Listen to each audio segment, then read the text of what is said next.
Hay una secuencia sagrada que los cursos de trauma universales han acogido universalmente. La secuencia es imposible de olvidar. Son las primeras 5 letras del abecedario. Para cualquiera de los países con los que estamos conectados, es una realidad muy fácil de manejar. A. Vía aérea y control de columna vertebral cervical. B. Buena ventilación. C. Circulación y control de hemorragias. D. Déficit neurológico. E. Exposición y control de hipotermia. ¿Cómo dejarlas fluir frente al traumatizado? ¿Cómo organizar el equipo? ¿Qué pautas pudiéramos tener? ¿Cómo garantizar que el paciente víctima de trauma no se me muera a mí? O que si muere, sea porque el trauma era tan severo que no había nada que hacer. Eso es lo que vamos a discutir hoy. Eso es lo que vamos a compartir hoy. ¿Qué pueden hacer ustedes para hacerlo mejor?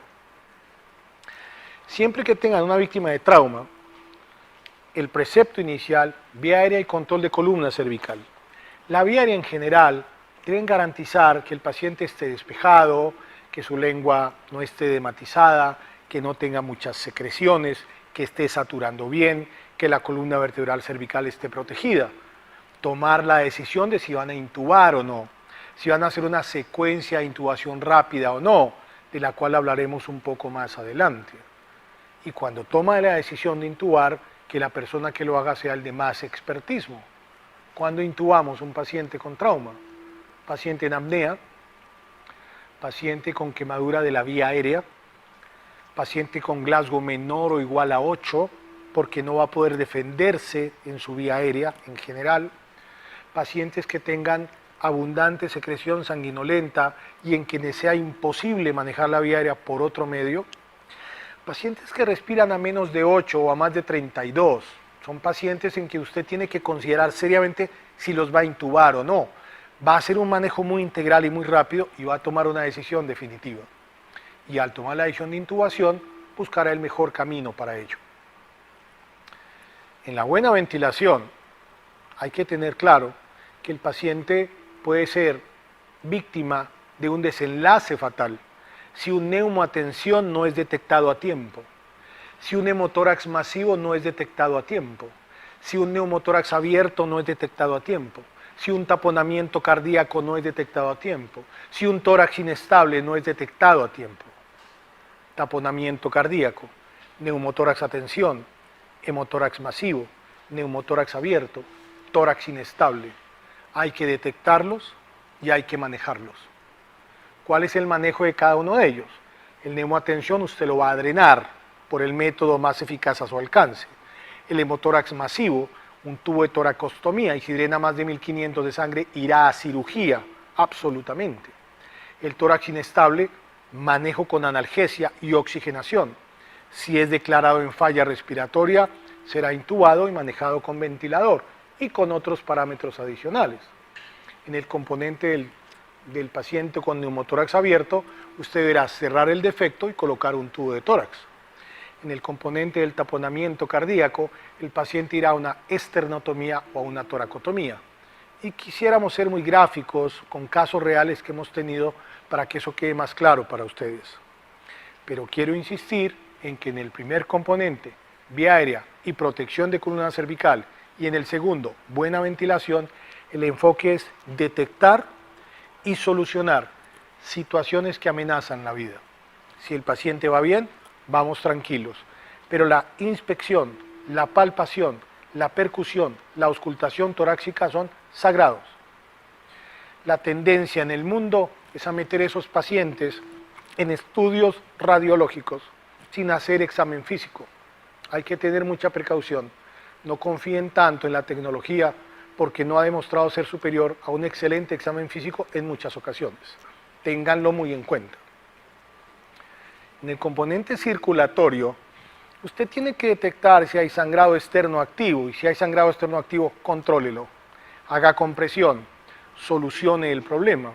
Y si el paciente está descompensado hemodinámicamente y no hay un sangrado externo activo, debe haber una fuente de sangrado interno, y el ECOFAS se ha convertido en un instrumento sagrado y permanente en los servicios de urgencias.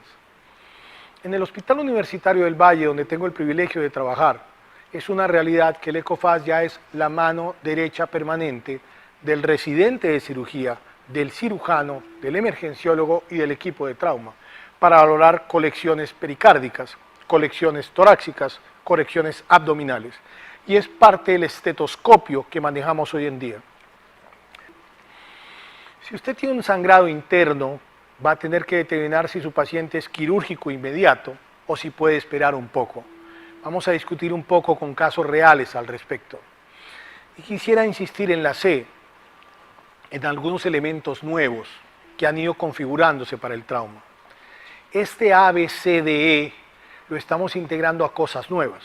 Cuando usted entre a la C, a circulación, unas órdenes que uno daría serían, por ejemplo, veamos pulso periférico y pulso central, color del paciente, coloración de la piel, conjuntivas, está pálido, está sudoroso, cómo estamos de presión arterial, cómo estamos de frecuencia cardíaca, no hay sangrado externo, y si el paciente está muy comprometido, muy pálido, sudoroso, hipotenso, taquicárdico, de entrada, no esperen 10 minutos, no esperen 5 minutos.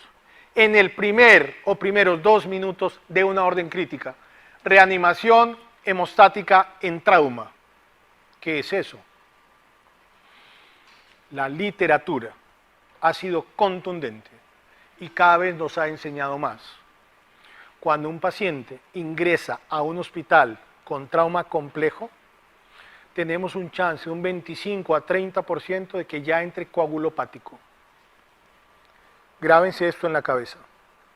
Si entran 100 pacientes traumatizados esta semana a su hospital, por lo menos 25 a 30 ya entran con coagulopatía traumática aguda. No es producto de los líquidos que les administren durante la atención prehospitalaria, no es producto de una mala atención del trauma. La fisiopatología del trauma determina que cuando hay un trauma sistémico importante, hay un daño en el endotelio. Y el endotelio está presente en todo el cuerpo. Hay un daño en el glicocálix, se libera trombomodulina y se activa la proteína C. Y toda una cascada de eventos que desencadenan la coagulopatía traumática aguda. Esto nos ha enseñado mucho. Y hoy queda claro, en urgencias, no en un quirófano, en urgencias. El paciente está muy pálido, sudoroso, presión arterial 70-30, taquicárdico, no hay pulso radial, sospecha de sangrado interno severo. Ok, inicien reanimación hemostática. Quiero 4 unidades de glóbulos rojos, quiero 4 unidades de plasma y quiero preparado de plaquetas. Muévanse. Y lo vamos haciendo en urgencias, aún sin haber tomado una decisión quirúrgica, con una muy probable decisión quirúrgica final. Pero no esperamos a un quirófano necesariamente. Hoy, la reanimación hemostática en trauma es parte de la C. ¿Cómo se hace? Con glóbulos rojos, con plasma y con plaquetas. No solo con glóbulos rojos, no solo con plasma, no solo con plaquetas. Su orden es en relación 1, 1, 1, que es lo que más alimenta la literatura, 4 unidades de glóbulos rojos, 4 unidades de plasma y preparado de plaquetas. Si usted no tiene suficientes recursos, podría irse a 4 unidades de glóbulos rojos, 2 de plasma y 2 de plaquetas, pero en general esta es la tendencia que recomendamos y que nuestro equipo de trauma maneja en la institución hospitalaria a la que me refiero. Ok, quiero 4 unidades de glóbulos rojos, 4 de plasma y preparado de plaquetas. Muévanse por favor. Y quiero ácido tranexámico, 1 gramo endovenoso, ya. El ácido tranexámico es parte casi que de la valoración inicial del trauma en circunstancias especiales. Si mi equipo de trabajo me dice, no hay pulso periférico, paciente pálido, sudoroso, hipotenso, taquicárdico, sospecha de sangrado activo interno, listo, inicien reanimación hemostática en trauma y quiero ácido tranexámico, 1 gramo endovenoso, ya, muévanse. Y se administra de inmediato. ¿Y cómo sé yo qué tan comprometido está en coagulación mi paciente? La literatura cada vez más firme y fuerte nos deja claro que el PT y el PTT no son muy confiables. Si usted quiere ser fino y actualizado, usted quiere un tromboelastograma, ¿ok? 4 unidades de glóbulos rojos, de plasma y de plaquetas, quiero ácido tranexámico 1 gramo y por favor, quiero tromboelastograma para ver qué factor o qué componente de la coagulación es el que está comprometido. Vean lo chévere, vean lo interesante. Presión arterial, frecuencia cardíaca, pulsos periféricos, color de la piel, temperatura, muy frío, muy hipotenso, muy taquicárdico, iniciemos reanimación hemostática. No esperamos que la tríada de la muerte nos ataque. Iniciemos ácido tranexámico y vamos a decidir si hay una intervención quirúrgica necesaria. Y vamos a tomar decisiones. Me angustia decirles lo que les voy a decir. Desde 1984 y desde 1994, hace más de 20 años, las publicaciones en trauma también cambiaron este pedacito del manejo del trauma. Nos acostumbramos a hacer un ABCDE sin guiarnos en la evolución del paciente a través de las horas, sin seguir metas de reanimación en el traumatizado. Debemos seguir metas de reanimación en el traumatizado. Es un serio error no hacerlo. Estamos navegando a ciegas, una tormenta oscura, sin destino, sin brújula, sin GPS. El problema es que el paciente se está muriendo y no lo estamos detectando. De allí surge una recomendación adicional que les quiero dar. De acuerdo con la complejidad del lugar donde ustedes estén trabajando, estas órdenes se hacen un poco más complejas, pero no pueden ser olvidadas y quedarían convertidas en lo siguiente. ¿Cómo está la vía aérea? Bien, vamos a colocar oxigenación, hagamos aspiración de vía aérea. ¿Cómo está la situación? Columna cervical protegida, por favor. ¿Está oxigenando bien? ¿No está saturando? Por favor, probable intubación de este paciente. Vamos a secuencia de intubación rápida. Ok, ¿cómo la vamos a aplicar? Vamos a la ventilación. Inspección, palpación, percusión, auscultación. Ok, perfecto. Vamos a circulación. ¿Hay sangrado externo? Hagámosle compresión. Vamos, hagámosle compresión. ¿Cómo está? Pálido, sudoroso, hipotenso, taquicárdico. Ok, iniciemos reanimación hemostática en trauma. Quiero 4 unidades de glóbulos rojos, 4 de plasma y preparado de plaquetas. Debe ácido tranexámico 1 gramo, por favor. Y hágame un favor. Quiero colocar 250 centímetros de líquidos a chorro. 250. Reanimación hipotensiva en trauma. Tenemos que olvidarnos hoy, si no hay cirujano a la mano, de administrar bolos de 2000 centímetros. Los famosos bolos, ponle 2000 centímetros de líquidos isotónicos a chorro, han hecho mucho daño. Si hay sospechas de sangrado interno o hay sangrado externo activo, colocar bolos de líquidos en gran cantidad diluye al paciente, favorece la hipotermia, favorece el desprendimiento de coágulos que ya están instaurados y controlan la hemorragia, favorece la coagulopatía. No es bien administrarlos. Si usted tiene una decisión quirúrgica de por medio, opere. Si no hay cirujano y va a mantener el paciente hasta una decisión, no lo inunde de líquidos, no le haga daño. Vamos con bolos de reanimación hipotensiva. Bickel, 1994. Escalea, con una serie de pacientes interesantes, nos mostró que el paciente puede estar hipoperfundido a pesar de todos esos signos. Tomó lactato y tomó gases arteriales y encontró que había acidosis metabólica persistente en un paciente con signos vitales normales. Si usted se conforma con presión arterial normal, cardíaca y diuresis, está equivocándose. Tenga mucho cuidado, tenga mucho cuidado. Por eso la orden allí también cambia. Ok, quiero líquidos isotónicos, vamos a un bolo 250, iniciemos reanimación hemostática, quiero ácido tranexámico y al canalizar vena quiero muestra para hematocrito, hemoglobina, quiero gases arteriales, quiero hemoclasificación y quiero reserva y por favor quiero lactato para fijar meta de reanimación. Si olvidan pedir el lactato o los gases, están navegando a ciegas. El lactato se considera hoy un método más confiable que la diuresis, que la presión arterial media y aún que la saturación venosa de oxígeno como meta de reanimación. Deben tomar lactato en los pacientes con trauma complejo. Pero no es lo que a mí me parece, no es lo que yo opino. Desde Sackett y Archibald Cochrane, la medicina basada en la evidencia, nos invitan a que concluyamos con base en revisiones juiciosas. La literatura es clara. el lactato es hoy una meta de reanimación fundamental. Todo paciente con trauma complejo, reanímenlo con metas. ¿Cuánto está orinando? Frecuencia cardíaca, presión arterial. Excelente.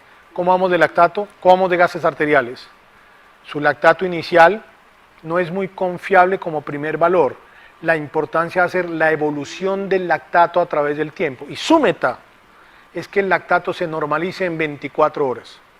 El lactato debe estar en 2 milimoles por litro, para algunos 2.5 milimoles por litro en las primeras 24 horas. Si pasan 24 horas y su lactato sigue muy alto, su paciente tiene un alto chance de morir. Y si pasan 48 horas y su lactato sigue muy alto, su paciente tiene un chance mucho mayor de morir. Algo no se está haciendo bien. No espere 48 horas. Perfunda mejor, hidrate mejor, intervenga y solucione los problemas que haya de por medio. No baje la guardia. El componente neurológico en la D es fundamental que el Glasgow se haga juiciosamente. Es muy común que nos conozcamos la forma de hacer el Glasgow. Es muy común que hagamos un Glasgow en forma inadecuada.